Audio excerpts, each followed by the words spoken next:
18 தர்பார் வந்துட்டாயா வந்துட்டாயா. வணக்கம் மக்களே. ஆட்டம் பாட்டம் கொண்டாட்டம்னு இப்படி ஏகப்பட்ட விஷயங்களை உங்களுக்காக மட்டும்தான் 18 தர்பார்ல கொண்டு வந்திருக்கோம். தர்பாரை தொடங்கலாமா?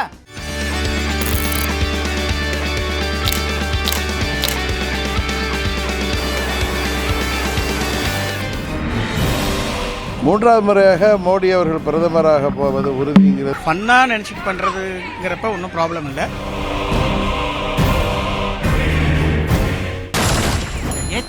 சீனுப்பூ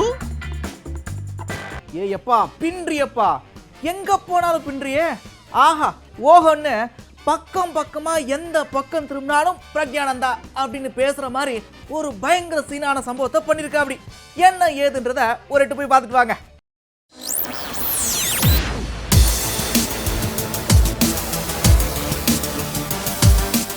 நார்வே கிளாசிக்கல் செஸ் போட்டி தொடரோட 3வது சுற்று போட்டியில உலகத்தோட நம்பர் 1 வீரர் மேக்னஸ் கால்சனை வீழ்த்தி உலகத்தையே மிரள வச்சிருக்கிறாரு நம்ம தமிழ்நாட்டை சேர்ந்த பிரக்ஞானந்தா. 5வது சுற்று போட்டியில உலகத்தோட 2ஆம் நிலை வீரர் ஃபேபியானோவை வீழ்த்தி அசத்தி இருக்கிறாரு நம்ம பிரக்ஞானந்தா. அடுத்தடுத்து வெற்றிகளை குவிச்சிட்டு வர்றதோட மட்டும் இல்லாம உலகத்தோட டாப் 10 பட்டியலையும் பிரக்ஞானந்தா இடம் பிடிச்சிருக்கிறாரு. நம்ம மண்ணோட பெருமையை வளர்த்துட்டு வர்ற பிரக்ஞானந்தாவை முதலமைச்சர் மு.க.ஸ்டாலினும் பாராட்டி இருக்கிறார். வியப்பான ஆட்டத்தை வெளிப்படுத்தி இருக்கிறீங்க அப்படின்னு பாராட்டின முதலமைச்சர், ஒட்டுமொத்த செஸ் உலகமும் பிரக்ஞானந்தாவோட திறமையும் சாமர்த்தியத்தையும் வியப்பாக பார்க்கிறதாகவும் எக்ஸ் பக்கத்துல குறிப்பிட்டிருக்கிறாரு. நம்ம இளம் வீரருக்கு நாமளும் மனசார வாழ்த்தலாம் வாங்க. அதாவது நம்ம பசங்களுக்கு பாசம் கொஞ்சம் அதிகம் தான் பாருங்க. வீட்டில் வளர்க்குற ஆடு மாடு நாய் இதெல்லாத்த கூட ரேஷன் கார்டில் சேர்த்தே ஆகணும் அப்படின்னு கொஞ்சம் பேர் அடம்பிடிப்பாங்க, பார்த்துருப்பீங்க. அந்த மாதிரி ஆத்தாவுக்கு இங்க ஆதார் கார்டு அடிச்சிருக்கிறாங்க நம்ம மக்கள். யாரு என்னன்னு பார்த்துட்டு வருமா?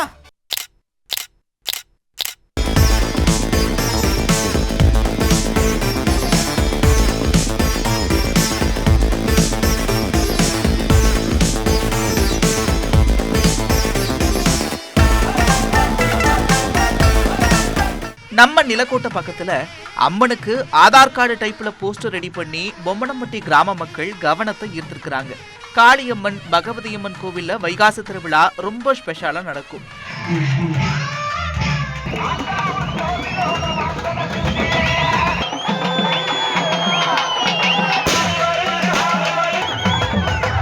இங்க இருக்கக்கூடிய கோவில்ல கிடாவிட்டு சுவாமி ஊர்வலம் எல்லாம் வருஷம் நடக்கிறது நார்மல் தான். ஆனா இந்த வருஷம் கொஞ்சம் ஸ்பெஷலா போஸ்டர் அடிச்சிருக்கிறாங்க. அந்த போஸ்டர் அச்சு அசலா நம்ம ஆதார் கார்டு மாதிரியே இருந்துச்சு. எல்லாம் ஓகே தான். கவர்மெண்ட் ஆஃப் பொம்மனம்பட்டி எல்லாம் கொஞ்சம் ஓவர் தான். மல்லாக்கப்படுத்து விட்டதை பார்த்தாலும் பொலபொலன்னு பொழக்குது, குப்புறப்படுத்தாலும் பொலபொலன்னு பொழக்குது. மொத்தத்துல இந்த வெயில் இருக்கே வெயில் போட்டு பொழக்குது. ஆனாலும் பாருங்க, இத்தனைக்கும் மத்தியில ஒரு பூ பூக்கத்தானே செய்யும் அப்படின்ற மாதிரி நண்பர் ஒரு விஷயத்த பண்ணிருக்கிறாரு. என்னன்றத பாருங்க. ராஜஸ்தானை சேர்ந்த இளைஞர் ஒருத்தர் தன்னோட பைக்ல வெயில போகிறப்ப வெயிலோட தாக்கத்தை சமாளிக்கிறதுக்கு புது ட்ரிக்கா இப்படி ஷவர் யூஸ் பண்ணியிருக்கிறாரு.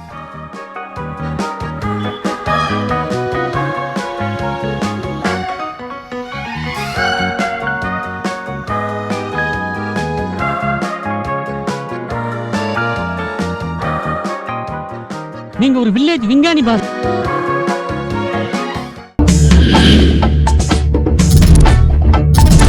இந்த சென்னை, வேலூர், ராமநாதபுரம், தர்மபுரி இங்க இருக்கக்கூடிய மக்கள்லாம் வெயில் கொடுமை தாங்க முடியாம ஊட்டி, கொடைக்கானல், மேகமலை இந்த பக்கம் ஒரு 4 நாள் போயிட்டு வருவான் அப்படின்னு போனதான் போனாங்க.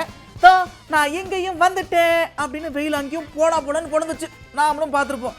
ஆனா பாருங்க, இப்போ மழை கொட்டுன்னு கொட்டி வெள்ளி நீர்வீழ்ச்சியில பயங்கரமா தண்ணி போகுது.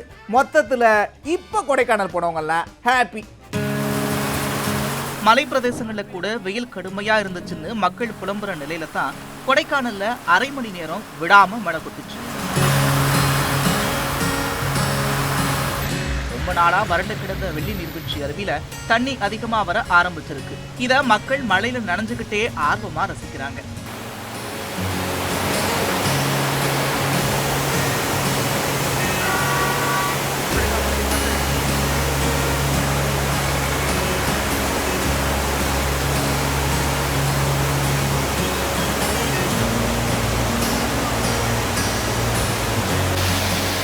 அப்பனே முருகா, நீதான்ப்பா என்ன காப்பாற்றணும் அப்படின்னு நீங்க கும்பிடணும்னு நினைச்சீங்கன்னா ஒரு முருகன் இல்ல 2 முருகன் இல்ல, அப்படியே எந்திரன் படத்துல ஒரு ரோபோ மாதிரி எந்த பக்கம் பார்த்தாலும் முருகனா ஒரு 800 முருகன் ஒரே இடத்துல இருந்தா எப்படி இருக்கும்? அந்த மாதிரி முருகர் வேஷத்தை போட்டு பரதநாட்டியம்லாம் ஆடி ஒரு சாதனையை படைச்சிருக்கிறாங்க. எங்க ஏது என்னன்றத நீங்களே பார்த்துட்டு வாங்க. திருச்செந்தூர் கடற்கரையில நடந்த உலக சாதனை நிகழ்ச்சியினுடைய காட்சிகள் தான் இது. 800 மாணவிகள் இணைஞ்சு முருகர் வேடம் அணிந்து பரதநாட்டியம் ஆடி சாதனை படைக்க நினைச்சிருக்கிறாங்க. இதற்காக திருச்சி சிவசக்தி அகாடமி என்ற அமைப்பு சார்பில் இந்த சாதனை முயற்சிக்கு ஏற்பாடு செய்யப்பட்டிருக்கு.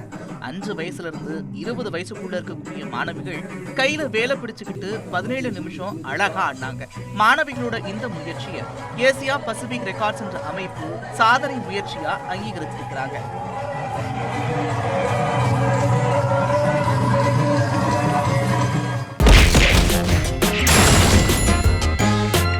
அடுத்த பிரதான் மந்திரி ஹே அவர்தான் ஹே, இது எனக்கு எப்பயோ தெரியுங்க, அவர் தான் மறுபடியும் பிரதமர்னு முன்னாடியே எனக்கு தெரியும் ஆமா அப்படின்னு ஒருத்தர் சொல்லியிருக்கிறாரு. யாரு என்னன்னு பார்த்துட்டு வாங்க. 3வது முறையாக மோடி அவர்கள் பிரதமராக போவது உறுதிங்கிறது எல்லாருக்கும் தெரிந்த ஒரு உண்மை. அப்புறம் தமிழ்நாட்டில் வந்து மட்டும் மாற்றி 4ஆம் தேதி தமிழ்நாட்டு நிலவரங்கள்லாம் தெரிஞ்சிடும். 4ஆம் தேதி தமிழ்நாட்டு நிலவரங்கள்லாம் தெரிஞ்சிடும். அதுக்கப்புறம் நீங்களே உண்மை நிலவரம் தெரிஞ்சுக்கணும். சார், கருத்து கணிப்பு அடிப்படையில் அதிமுகவுக்கு வந்து பெரும்பாலான தொகுதிகள் கிடைக்கல. தலைமையில் அதுக்கு மாற்றம் வரும்னு நினைக்கிறீங்களா? தேர்தலுக்கு பின்பாக தேர்தல் முடிஞ்சது இதை பற்றி பேசுவோம்னா இந்த நேரத்தில் நம்ம எதுவும் அதை பற்றி கருத்து கணிப்புகள் வைத்துக்கொண்டு நம்ம எதையும் பேச வேணாம். தேர்தல் முடிவு தான் 2 நாள் தானே. இன்றைக்கினா 2ஆம் தேதி, 4ஆம் தேதி தெரிஞ்சதுக்கப்புறம் 5ஆம் தேதி இதை பற்றி பேசலாம். அண்ணன் இப்படி சொல்லவும் டெல்லியில் இருக்கிற ஒருத்தர் திடீர்னு வேகமா நடந்து போயிட்டு இருந்தார். ஏப்பா எங்கப்பா போற அப்படின்னு கேட்டதும் அதைத்தான் அவர் தான் பிரதமர்னு சொன்னார்ல, அப்படி மட்டும் அவர் ஆயிட்டாருன்னா மொட்டை அடிச்சுக்க போற மொட்டை அப்படின்னு சொல்லிட்டு கிளம்பி இருக்கிறார். யார் என்னன்னு பாருங்க.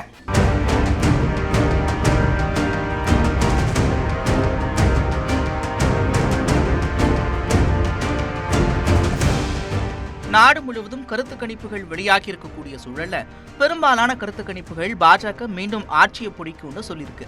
ஆனா ஆம் ஆத்மி கட்சியைச் சேர்ந்த சோம்நாத் பாரதி இந்த கருத்துக்கு நேர் எதிராக தன்னோட எக்ஸ் பக்கத்துல பதிவிட்டிருக்கிறாரு. அதுல மோடி திரும்ப ஆட்சிக்கு வந்தா நான் மொட்டை அடிச்சுப்பேன்னு சொல்லியிருக்கிறார்.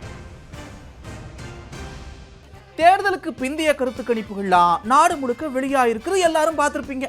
பெரும்பாலான கருத்து கணிப்புகள் மறுபடியும் பாஜக தான் ஆட்சியை பிடிக்கும் அப்படின்னு சொல்லியிருக்கிறாங்க. உடனே எதிர்கட்சிக்காரங்களாம் என்ன சொல்லிட்டாங்க அப்படின்னா, ஏப்பா இதெல்லாம் ஒரு கருத்து கணிப்பாப்பா, இதெல்லாம் அவங்க திட்டம்பா அப்படின்னு நிறைய பேர் நிறைய விஷயங்களை சொல்லிட்டு இருக்க. அண்ணன் என்ன சொல்றாருன்னா அப்படின்னு இருக்காரு. அவர் எந்த பக்கம்னு எங்களுக்கு தெரியல, உங்களுக்கு ஏதாவது தெரியுமான்னு பாருங்க. அப்படியே கருத்து கணிப்புகளை முழுமையாக ஏற்றுக்கொள்ளவும் முடியாது, அப்படியே தள்ளிவிடவும் முடியாது. சில நேரங்களில் சில டிவிக்கள் அமைப்புகள் செய்கிற கருத்து கணிப்புகள் துல்லியமாகவும் இருப்பது உண்டு. சில நேரத்தில் கூட்டி குறைஞ்சு அவர்களுடைய பேக்ரவுண்டு, கட்சி பின்னணி இதற்கு ஏற்ப இருப்பதும் உண்டு. இருந்தாலும் தேர்தல் கணிப்புகள் வந்திருக்கிறது, பட் அதை இறுதியானதாக எடுத்துக்கொள்ள முடியாது. ஏப்பா அவர்லாம் இருந்தா யாராச்சும் வாலாட்டியிருப்பாங்களாப்பா, அவர்லாம் இருந்தால் நான் பேசியிருப்பேனா பாருங்க, அவர் இல்லாதனால தான் இவ்வளவு பேச வேண்டியதாக இருக்குது அப்படின்னு ஒருத்தர் பேசினார், நீங்களும் பார்த்துருப்பீங்க. இப்போ அண்ணன் என்ன சொல்கிறாருன்னா, சின்ன புலதனமாக பேசுகிறாங்கப்பா, இடஒதுக்கீடுலாம் அம்மாவாலத்தான், இல்லைன்னா என்ன போங்க அப்படின்னு ஒரு தட்டு தட்டி விட்டுருக்காரு. தமிழ்நாட்டில் இடஒதுக்கீட்டுக்கு முக்கிய காரணமாக இருந்தது கருணாநிதினு பிரகாஷ்ராஜ் பேசினது சிரிப்பை வர வைக்குது அப்படின்னும், முன்னாள் முதலமைச்சர் ஜெயலலிதாவோட சீரிய முயற்சியால மட்டும்தான் 69% இடஒதுக்கீடு பாதுகாக்கப்பட்டது அப்படின்னும் ஜெயக்குமார் தன்னோட எக்ஸ் பக்கத்துல பதிவு செஞ்சிருக்கிறார்.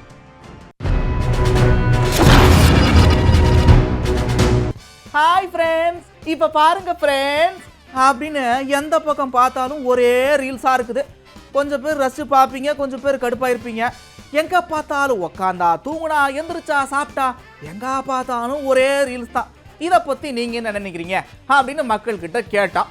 அவங்க என்ன சொல்லியிருக்கிறாங்கன்னு போய் பார்த்துட்டு வருவா. ரீல்ஸ், இந்த ஷார்ட்ஸ், இது ரெண்டுமே வந்து இப்போ யங்ஸ்டர்ஸ் மைண்ட்ல வந்து எதை எடுக்கணும் எதை எடுக்கக்கூடாது, குளிக்கிறத கூட எடுக்கிறோங்கிற இதில் வந்து இருக்கிறாங்க. ஸோ அந்த யங்ஸ்டர்ஸ் வந்து என்ன ஆயிரும், சின்ன பிள்ளைங்கனாலும் சரி பெரிய பிள்ளைங்கனாலும் சரி, எது தப்பு எது ரைட்டு அப்படிங்கிறது அவங்களுக்கே தெரியவே இல்லை. ரீல்ஸ் போறத பத்தி வந்து இப்ப நான் என்ன உங்கள்கிட்ட சொல்றது, நிச்சயமா நல்லது கிடையாது. ஏன்னு கேட்டீங்கன்னு வச்சுக்கோங்களேன், இதெல்லாம் ஒவ்வொரு குடும்பத்திலையும் நடக்கிறத வந்து எல்லாருக்கும் தெரியற மாதிரி சொல்லணுன்ற அவசியம்லாம் ஒன்றும் கிடையாது. இப்போ ரீல்ஸில் நல்லதும் நடக்குது. ரீல்ஸ்லேயே எல்லாமே நெகட்டிவாக சொல்ல முடியாது. நல்லதும் நல்ல விஷயம் எடுத்து பண்ணுறாங்க.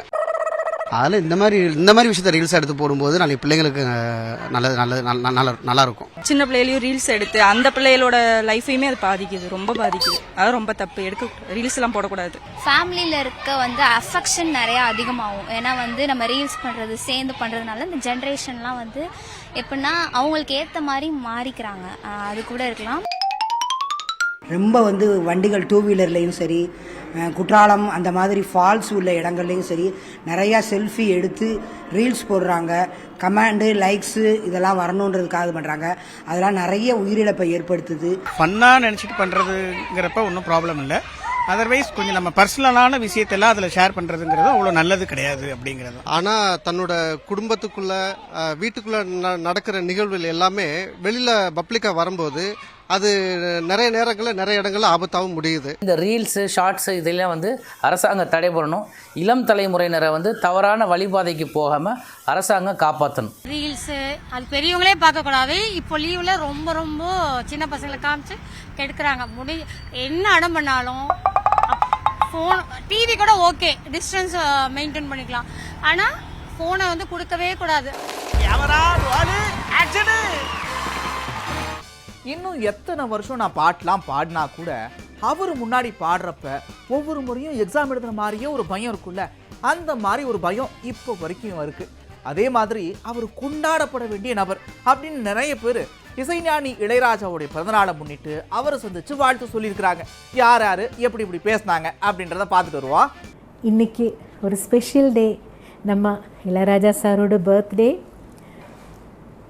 என்னை பொறுத்த வரைக்கும் என்னோடய அப்பாவோட இடத்துல இருக்கார், என்னோட குரு சாரோட பர்த்டே இன்றைக்கி. அதனால் எல்லாருக்கும் ரொம்ப ஸ்பெஷலான டேன்னா சாரை வந்து எல்லாருக்கும் அந்த அளவுக்கு பிடிக்கும். அவரோட இசை கடவுள்னு நம்ம சொல்லலாம். ராஜா சாரை பற்றி சொல்லும்போது என்னை பொறுத்த வரைக்கும் என்னோடய மியூசிக்கல் ஜேர்னியில் ஒரு பெரிய பங்கு ராஜா சார் தான்.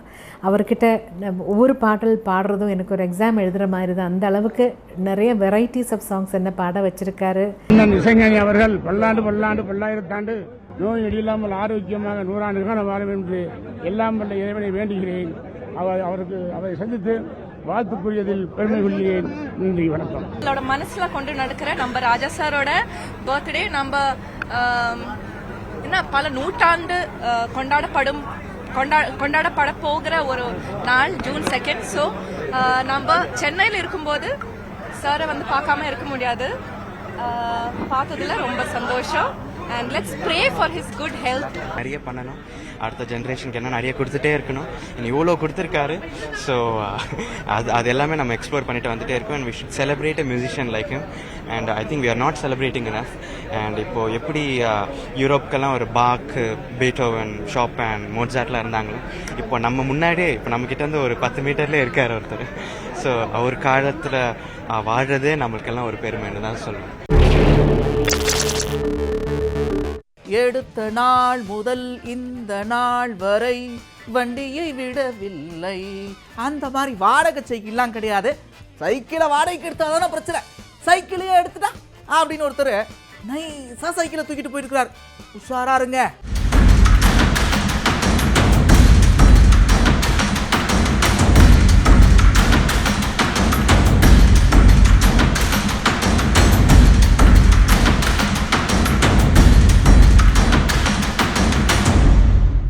திண்டுக்கல் மாவட்டம் பழனியில பட்டப்பகல்ல சைக்கிளை திருடிய நபரை சிசிடிவி காட்சிகள் உதவியோட காவலர்கள் தேடிட்டு வராங்க.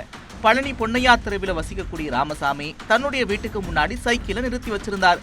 சைக்கிளை காணாதனால அங்கிருந்த சிசிடிவி கேமராவை ஆய்வு செஞ்சு பார்த்தப்ப அந்த தெருவழியா போற நபர் ஒருவர் சைக்கிளை திருடிட்டு போறது தெரிய வந்துச்சு.